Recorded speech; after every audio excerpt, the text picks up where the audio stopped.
इसमें हमें नजर आ रहा है कि ये एक कप है। ये कप आगे से एक ट्यूबिंग से जुड़ा हुआ है। जो ट्यूबिंग आगे जाके किसी मशीन को भी लग सकती है और किसी और वैक्यूम एक्सट्रैक्टर को लगती है। तो ये एक वैक्यूम एक्सट्रैक्टर कप है। ये एक वैक्यूम एक्सट्रैक्टर कप है। वैक्यूम एक्सट्रैक्टर कप को हम वेंटूज एक्सट्रैक्टर कप भी कहते हैं। वेंटूज। अब इसमें हमें तीन तरह के पता हैं। एक तो हमें पता है कि मेटल कप्स होते हैं।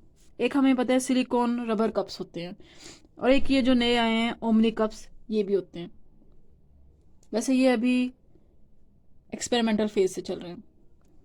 जो ये सिलिकॉन रबर कप्स होते हैं, इनसे स्कैल्प इंजरी का इंसिडेंट बहुत कम है, लेकिन इनसे डिलीवरी का सक्सेस भी बहुत कम है। वेजाइनल डिलीवरी का ये सिर्फ अनकॉम्प्लिकेटेड वेजाइनल डिलीवरीज में मदद कर सकते हैं, जिसमें पोजीशन ऑक्सीपिटो एंटीरियर हो।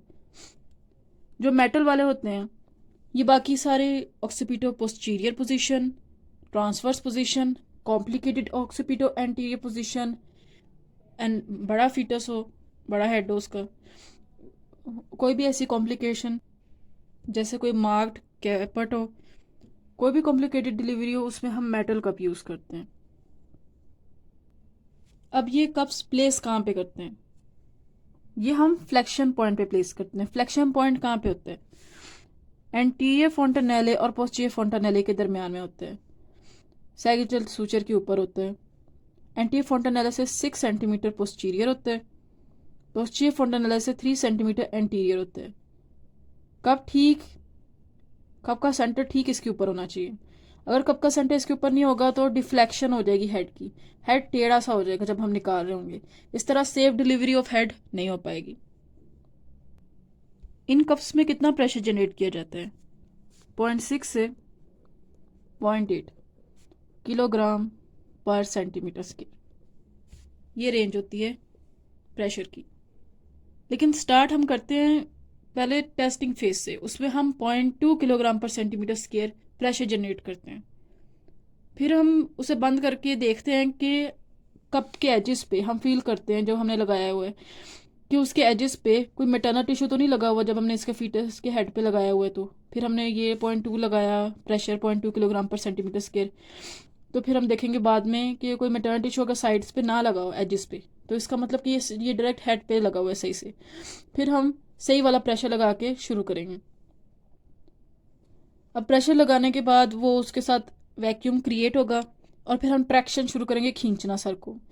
हम इसे कोऑर्डिनेटेड किसके साथ सिंक्रोनाइज करेंगे? यूट्राइन कंट्रैक्शंस के साथ, और फिर साथ में टनल पुश भी होगा। और इस तरह तीनों फोर्सेस हमारी ट्रैक्शन, यूट्राइन कंट्रैक्शंस और मैटरनल पुश की वजह से तेजी से डिलीवरी हो जाएगी। हम ये जो ट्रैक्शन करते हैं, अपनी फोर्स अप्लाई करते हैं, तो हम इसे plane of pelvis, axis of pelvis, pelvis के एक्सिस के अलोंग करते हैं।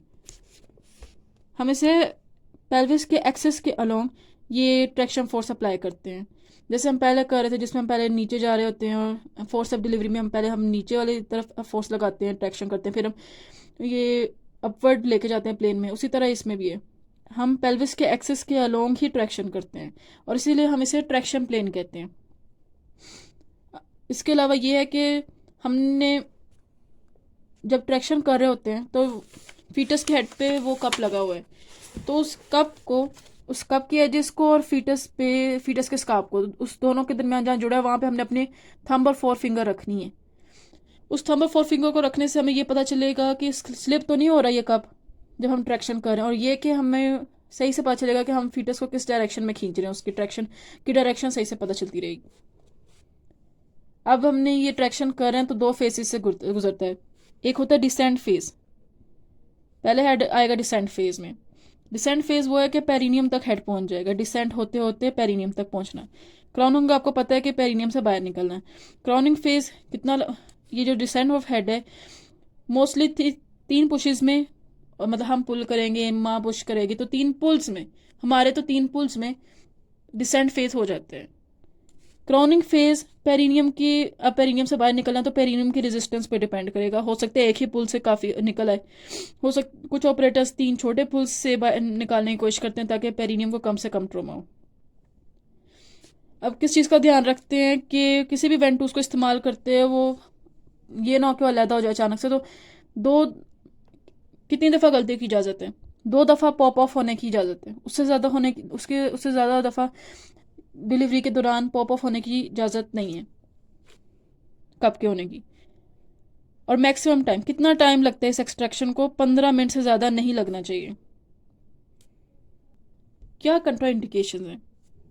हम कब नहीं करते वेंटूज? अगर हमें पोजीशन ही नहीं पता फीटल हेड की, हम नहीं करेंगे।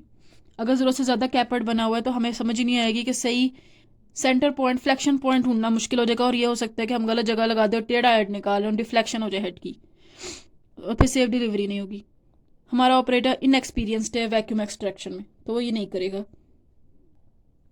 उसके अलावा ये कि अगर प्री मेच्योर फीटस है, लेस देन 34 वीक्स पे है, अभी बहुत ही प्री मेच्योर है, तो हम वैक्यूम एक्सट्रैक्शन नहीं करेंगे। स्कार्फ को ट्रोमा हुआ है, नहीं, हम नहीं करेंगे। स्कार्फ के ज़रिए तो निकालना है, हेड अभी एंगेज ही नहीं हुआ, तो हम क्यों उसे निकालने की कोशिश करें जब अभी एंगेज ही नहीं हुआ, नीचे आना नहीं शुरू हुआ। सर्वाइकल डायलिटेशन इनकम्प्लीट है, तो फिर सर्वाइकल टीयर हो जाएगा अगर हम निकालने की कोशिश करेंगे हेड वहाँ से। एक्टिव ब्लीडिंग हो रही है, या फिर वो फीटस को हमें सस्पेक्ट है कि कोई कोगुलेशन डिफेक्ट है, जैसे हीमोफीलिया। हम मैक्रोसोमिया का फीटस है, मैक्रोसोमिया वाला फीटस है, बड़ा हेड है, नॉन वर्टेक्स प्रेजेंटेशन है। जब हेड ही नहीं मिलेगा तो फिर हम कैसे करेंगे ये वैक्यूम एक्सट्रैक्शन? फ्लेक्शन पॉइंट कहाँ से निकालेंगे? केफेलोपेल्विक डिस्प्रोपोर्शन, सर बड़ा है, पेल्विस छोटा है, तो हम क्यों फोर्सफुली निकालने की कोशिश कर रहे हैं? अब कौन कौन सी कॉम्प्लिकेशंस कर सकते हैं? मदर में तो ऑफकोर्स ट्रोमा ही या तो करेगा, जिराटल ट्रैक्ट को या सर्विक्स को। फीटस में हेमोरेज करेगा, एक तो ये चिग्नोन करेगा, दूसरा ये cephalhaematoma, intracranial haemorrhage, retinal haemorrhage, subgaleal haemorrhage. That's all.